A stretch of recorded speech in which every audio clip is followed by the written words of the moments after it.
In these slides, we want to come up with a way to get a simplified rule to get the direction of the induced current rather than going through a complicated mathematical derivation to do so. So let's go through the proof of it and see how we can arrive at the result, and then after that we'll be able to use the result without having to go through all the complicated math. So let's revise what we showed before. The experimental observation was, if you move a magnet upwards, like this, with the north pole upwards, towards a loop of wire, it'll induce a current in this direction. So the goal of Lenz's law is to find the direction that the current is induced. Should it be this direction or that direction? That's what the goal is.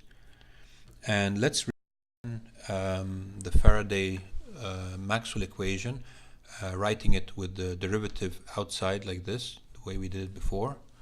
It says that integration of E non-conservative dot ds, the electric field that's created around the loop, dot into the elements of length ds, is the negative of the rate of change of magnetic flux.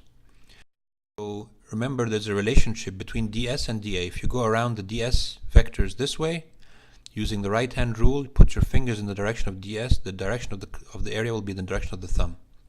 So this equation has to have ds and dA related this way, or else it won't give you the correct signs for things. So in this case, you have the magnet going upwards.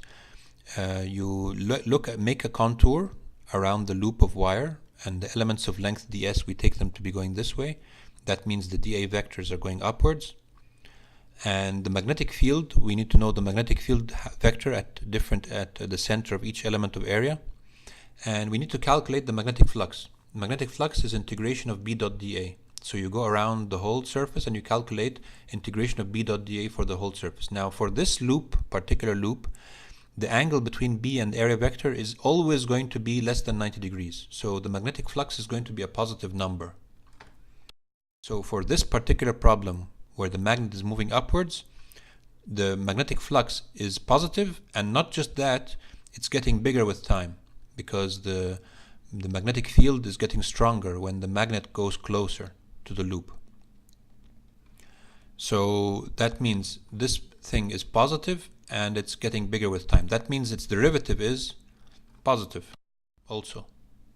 That means the negative of that thing, so the whole term, the right hand side, is negative. If the right hand is negative, then integration of E non-conservative dot ds is negative, and we've showed before that when this is the case, that means that E non-conservative is opposite the ds vectors. So that means the non-conservative electric field is pointing this way, and that means the current is in the direction as the electric field, and so that's how we got the direction of the current. Okay, now this current, the induced current, what kind of magnetic field would it produce? If you just think about this as a current and it produces a magnetic field, right? Any current in a loop makes a magnetic field. So what's the direction of the magnetic field created by this induced current? It'll be like this. Try and justify it yourself by going back to the last chapter and remembering this part. So this is where Lenz's law then comes in.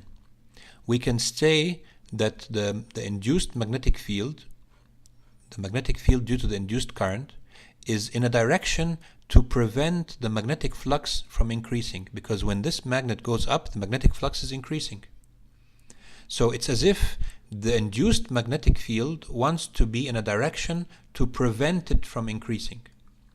So it'll make a current in the loop to make a magnetic field to prevent the magnetic flux from increasing, because when this induced magnetic field is opposite the original one, then when you get this B induced dotted into the area, it's a negative quantity.